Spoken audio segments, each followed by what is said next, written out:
तो देखिए यूके के प्रधानमंत्री ने क्या किया, उन्होंने सरकार में एक बहुत महत्वपूर्ण बिल पास किया है। और वो बिल किसके बारे में है, तो अब 18 वर्ष से अधिक उम्र के सभी वयस्कों के लिए डिजिटल आईडी अनिवार्य कर दी गई है वहां पर।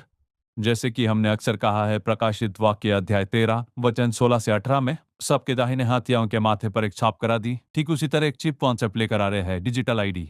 ये पहले से ही कई देशों में निजी रूप से लागू किया जा चुका है, जैसे स्वीडन में। वहां पर इसका प्राइवेट उपयोग किया जाता है। कहा जा रहा था कि इसे ऑफिशियल कर दिया जाएगा, और इसके विषय में भारतीय अखबारों में साल 2010 से ही छप रहे हैं कि हाथ या माथे पर ऐसा एक चिप लगाया जाने वाला है। इस कॉन्सेप्ट की बात 2010 से हो रही है, पर हमारी आंखों के सामने इस समय अब ये ऑफिशियल हो चुका है। मतलब जो 18 साल से ऊपर है उनके लिए ये डिजिटल आईडी लागू किया जाएगा। इसके बीच में देखिए, अगर अचानक युद्ध शुरू हो जाता है, एक बहुत बड़ा पतन होगा। अगर आप पूछे कि इसके बाद क्या होगा, तो उस युद्ध के अंत में भारी मात्रा में जानमाल की हानि होगी। उस हानि के बाद जो लोग बचेंगे उनके लिए जनगणना करने, उन्हें एक प्रणाली में लाने और निगरानी व्यवस्था लागू करने के लिए इस चिप का इस्तेमाल किया जाएगा, ऐसा कहा जा रहा है। इस डिजिटल आईडी को एक वैश्विक डिजिटल पहचान प्रणाली में बदलने की योजना है। लोगों को पहले से इसे देना शुरू कर दिया गया है। लोगों में भी इसे अपनाने की मानसिकता आ चुकी है।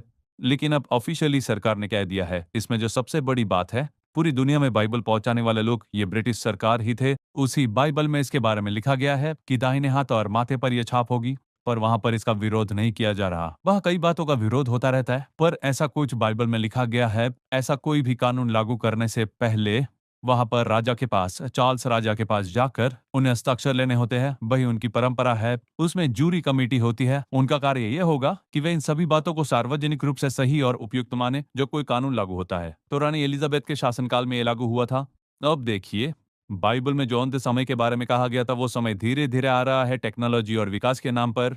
बाइबल में वर्णित वो खतरनाक समय आ रहा है, और उस समय में जो भावनाहीन हृदय है वही अब सरकार के पास है। अब ये वैश्विक रूप से फैल रहा है। पूरी दुनिया अब अपने दाहिने हाथ और माथे को तैयार कर रही है। एक ओर युद्ध की तैयारी हो रही है, दूसरी ओर एक महाशक्ति उसी यूरोप से उठनी है, और उसी यूरोप से वो समय भी आ रहा है जब माथे और दाहिने हाथ पर चिन्ह लगाया जाएगा। ये सब मिलकर हमसे एक ही बात कह रहे हैं कि हम बाइबल में वर्णित अंत समय के संकेतों को अपनी आंखों से देख रहे हैं। हम उस समय के बहुत करीब है। हम उस समय के बिल्कुल बीचों बीच जी रहे हैं। बस एक बात, प्रभु यीशु मसीह बहुत ही शीघ्र आने वाले हैं। 2000 साल से पहले जो भविष्यवाणी उन्होंने की थी, अब आप और हम उसी समय में मौजूद है। अगर आगमन में देरी हो जाए तो अगले कल तक कार्यक्रम में आपसे दोबारा मुलाकात होगी। God bless you.